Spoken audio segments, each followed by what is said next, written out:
Oke, assalamualaikum warahmatullahi wabarakatuh. Balik lagi bersama gue di Tarekat Al-Mahdi ya.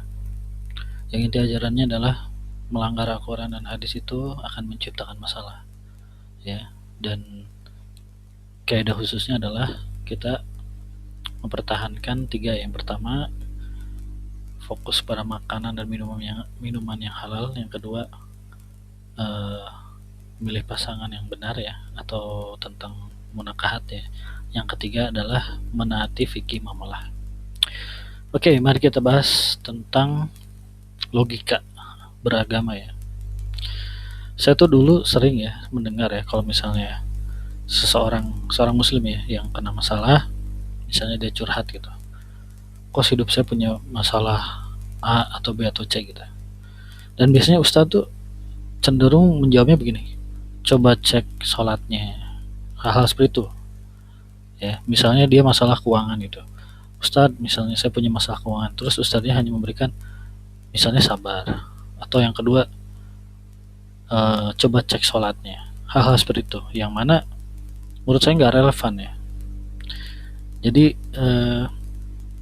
menurut tarekat Al-Mahdi ya, masalah itu berhubungan dengan suatu pelanggaran tertentu yang spesifik. Jadi kalau misalnya contoh ya, masalahnya itu berhubungan dengan keuangan, itu hampir pasti berhubungan dengan fikih muamalah. Fikih muamalah itu hal-hal semacam pengelolaan harta gitu. Semisal orang tersebut berjudi atau melakukan pinjaman riba, ataupun misalnya terjerumus dalam kripto dan hal-hal haram lain yang menyangkut dengan harta gitu. Karena menurut tarekat Al-Mahdi tidak masuk akal seseorang, andai pun seseorang itu rajin sholatnya ya, tapi kalau misalnya dia rajin juga berjudinya, ya pasti dia akan terkena masalah keuangan cepat atau lambat itu. Seseorang ini rajin sholatnya tapi dia melakukan pinjaman riba, ya pasti terkena jeratan hutang yang besar gitu, kena masalah keuangan juga gitu. Jadi ada kesalahan logika agama ya dalam kebanyakan umat Islam gitu. Nah, oleh karena itu tarekat Al-Mahdi ini lahir sehingga menyadarkan kita gitu, bahwa jika kita kena masalah, sejatinya kita tuh sadar atau tidak sadar kita melanggar sesuatu hal yang berhubungan yang spesifik gitu. Terus contoh lain ya, misalnya seseorang itu mengeluh tentang suatu penyakit misalnya.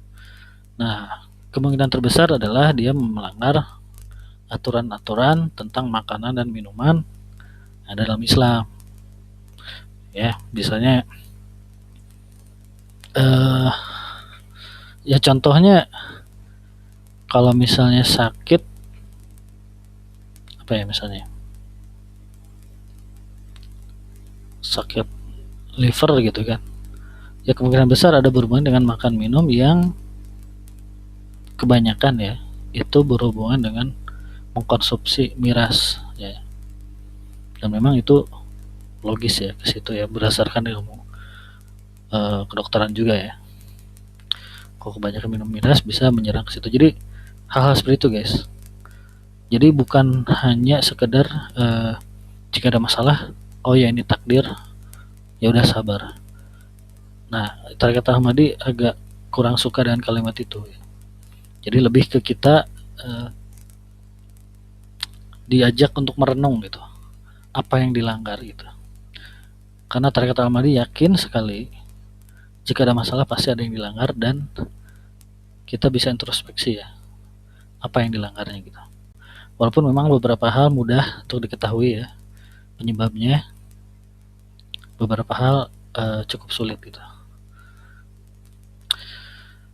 Karena seperti di surat Yunus ya ayat 44, di sana disebutkan bahwa Allah tak pernah menzalimi seorang pun. Di situ jelas bahwa kesalahan atau masalah yang kita punya itu karena kita sendiri yang melanggar, baik Al-Quran maupun hadis. Lalu misalnya apalagi contohnya masalah tentang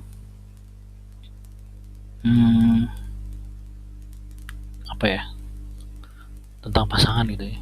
Misalnya kita mengeluh, oh pasangan kita begini begini, coba tengok introspeksi ke diri sendiri, apakah ketika memilih pasangan tersebut kita sudah sesuai dengan syariat Islam? Pasti ada yang dilanggar ya. Misalnya pasangan saya kenapa ya selingkuh ya, coba cek dalam Islam, kita disuruh memilih yang soleh ya, terus dianjurkan yang perawan.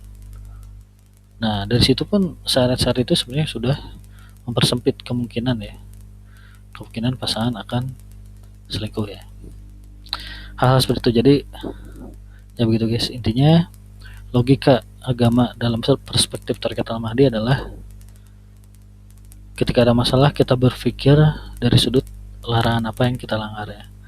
Kalau ada ya kita berusaha untuk memperbaiki hal tersebut, bertobat, dan insya Allah semuanya akan kembali ke jalan yang benar gitu